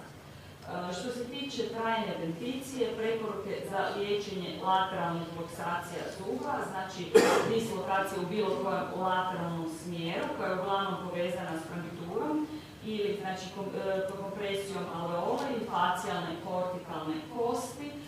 Preporuka je naravno repozicionirati zub u pravilan položaj te ga nakon toga stabilizirati fleksibilnim splintom na 4 tjedna. Ukoliko naravno je problem marginalnoj kosti, treba razmisliti o duljem splintiranju. Nakon 2 tjedna nakon ovakve ozljede napraviti endodonsku evaluaciju. Što se tiče intruzije, preporuke u trajnoj denticiji za liječenje intruzije, znači dislokacije zuba u apikalnom smjeru u alveolnu kosu, te da zapravo omogućimo prvo zubu nicanje bez intervencije. Ako se radi o zubu sa nezavršenim rastom za razvojem korijena, ako se radi o zubu sa završenim razvojem korijena, također omogućiti nicanje bez intervencije, a ako zapravo bude potrebno, prati se dalje ili ortodonski biti sačuvan vitalitet ili je potrebno endodonsko liječenje. Što se tiče avulzija, postoji znači preporuke s obzirom na stupanj razvoja apeksa, da li se radi o zatvorenom ili otvorenom apeksu, preporuke o primjeni znači anestetika antibiotika, kontrola da li je pacijent zapravo cijepljen za tetanus, preporuke splintiranja i kada su potrebni kontrolni pregledi. Ako se radi o zubu koji je replantiran, prije dolaska pacijenta u stomatološku ordinaciju, a apeks mu je zatvoren, preporuka je stabilizirati splintom od 0,4 mm žice promjera i zapravo pričvrstiti na izbijeni zub i susjedne zube. Ako se radi o zubu koji je čuvan u fiziološkom ili nefiziološkom mediju, s vremenom izvan usne šupljine manje od 60 minuta, također znači isprati alveolu isplantirati takav zub, a ako je zub izvan alveole duže od 60 minuta, nakon protokola koji uključuje ispiranje alveole, pregled i zapravo sve ostalo kao i kod ovih ostalih slučajeva, moramo biti svjesni da je prognoza takvoga zuba lošija nego replantiran nego u ova prva dva slučaja. Ako se radi o zubu, znači koji je replantiran prije dolaska u stomatološku ordinaciju, kod pacijenta gdje zub ima otvoreni apeks, također u preporukama je navedeno da nam je cilj replantacije, znači da dođe do retranspolarizacije pulpe koja može zapravo dovesti do toga da se nastavi sam rast korijena. Ako se radi o zubu koji je čuvan u fiziološkom i nefiziološkom mediju s vremenom iznad usne šupljine manje od 60 minuta i zub koji je bio izvan alveole dulje od 60 minuta nakon replantacije, moramo biti svjesni da je znatno lošija prognoza ovog replantiranog zuba. Što se tiče traumatskih ozljeda u mliječnoj denticiji, ono što nam je izuzetno važno i bez čega zapravo ne možemo biti uspješni je da moramo zapravo koristiti psihološki pristup djeci, tako je navedeno u smjernicama, razmisliti i vidjeti koji utjecaj traume mliječne denticije na trajnu denticiju.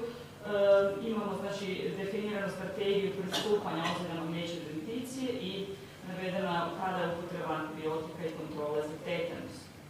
I u mliječnoj denticiji ozljede se zapravo dijele na ozljede koje uključuju frakture cakline i dentina. Ako se radi o ozljedi mliječnog zuba koja uključuje frakturu cakline, preporuka je znači zagladiti te oštre rubove i educirati roditelje da čiste ozlijeđeno područje nekom četkicom s vatom ili ortopinom, znači 0,1 do 0,2% klorheksidin glutonatom.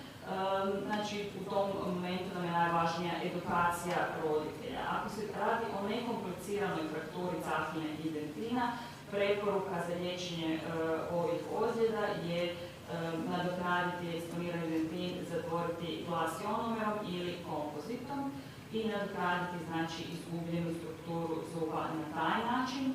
Ako se radi o kompliciranoj frakturi krune zuba, znači sama terapija ovisi o zrelosti djeteta i mogućnosti na kojoj možemo zapravo provesti terapiju, da li je dijete kooperabilno ili nije. Cilj nam je znači provesti lobotomiju ozlijeđenog dijela. Dalje imamo znači frakture krune i korijena.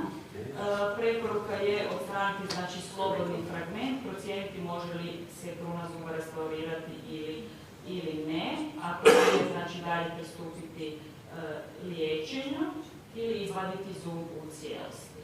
Ako se radi o zubu kod kojeg se desila znači fraktura korijena, preporuka za liječenje ovakvog problema je da ako fragment krune zuba nije pomaknut, nije potrebna terapija, a ako kod opcije B, ako je jako pomaknut, ekstrahirati slobodan fragment zuba i ostaviti apikalni dio korijena da se resorbira. Kod fraktura alveolarne kosti mliječnih zuba preporuka je repozicionirati fragment i paziti da zub nije u okluzijskoj interferenciji te ga stabilizirati splintom na 4 tjedna. Što se tiče potresa i subluksacije kod mliječnih zuba, također ako nije u nekoj intraokluziji potrebno je liječenje ili promatranje. Ekstruzija mliječnog zuba, znači ovisi o tome naravno da li se radi o stupnju i koji je stupanj komičnosti, dislokacije, okluzijske interference, razvoju korijena i mogućnosti djeteta da podnese zahvat i naravno ako je potrebno ekstrakcija. Što se tiče lateralne luksacije, preporuka za ovu ozljedu je ako ne postoji ili nema okluzijske interference, pušta se znači zub da se spontano repozicionira. Što se tiče intruzije mliječnih zuba, također se pušta zub da se spontano repozicionira, neovisno o smjeru pomaka zuba. Avulzija u mliječnim zubima nam je isto jedna vrlo česta ozljeda i što se tiče samoga liječenja, izbijeni mliječni zub preporuka je da se ne replantira i važno nam je izuzetno educirati roditelje na način na koji da provode higijenu nakon ove ozljede kod kuće i tretiraju ranu. Što se tiče znači ovih svih smjernica, željeli smo da budu lakše dostupne i da ih svi mogu zapravo koristiti kada im to bude potrebno. Nakon toga, evo, naši entuzijastični studenti organizirali su dan dentalne traumatologije koji je bio organiziran 14.5. prošle godine. Pozdravni govor je održao predsjednik Međunarodnog udruženja za dentalnu traumatologiju, profesor Liran Levin. Nakon toga su bila predavanja domaćih predavača i predavanja inozemnih predavača gdje smo zapravo podijelili razmišljanja o različitim načinima i situacijama u tretiranju ovih ozljeda i tijekom radionice profesorica Meštrović je pokazala koji je način debljina žice najadekvatnija za stentiranje i traumatiziranje zuba. Ovaj vrijedni rad i entuzijazam naših studenata i nagrađen rektorovom nagradom za društveno korisni rad, tako da evo vrijedan trud se isplatio i ja im još jednom čestitam i svi su stvarno dobili priznanje za veliki trud koji su uložili u popularizaciju ovoga problema prošle godine.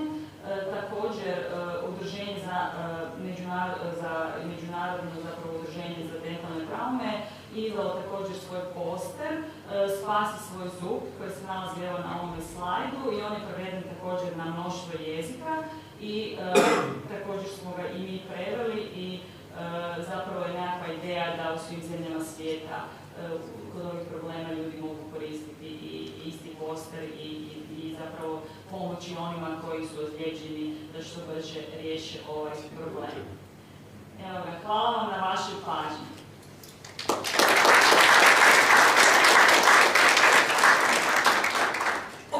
Zahvaljujem Dubravka na jasnom, konciznoj vremenski spašavanje.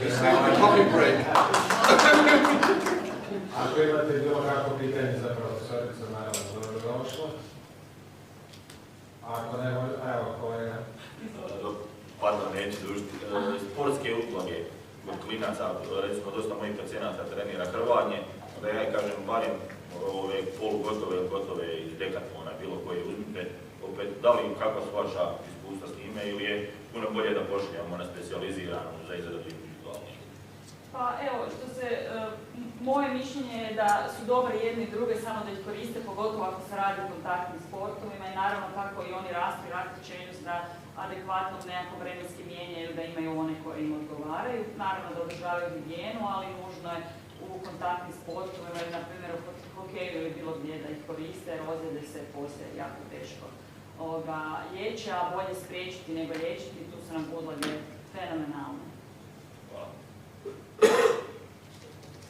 Evo samo pohvala, bez obzira što nisam bila na zavodu u tom periodu kad je osnovano ovo društvo, jako brzo je prepoznato u široj akademskoj zajednici i samo tako dalje naprijed. Dakle, traumatologija je hitno stanje i radi toga pobuđuje puno veći interes nego što je to recimo karijes ili neke druge stvari. Tako da, evo, čestitke i tebi, Dubravka, i mladima koji su uz tebe. Hvala. Nema više pitanja, svima zahvaljujem. Vidimo se točno u povodne. Malo ćemo, skoro su zapasili 10 minuta.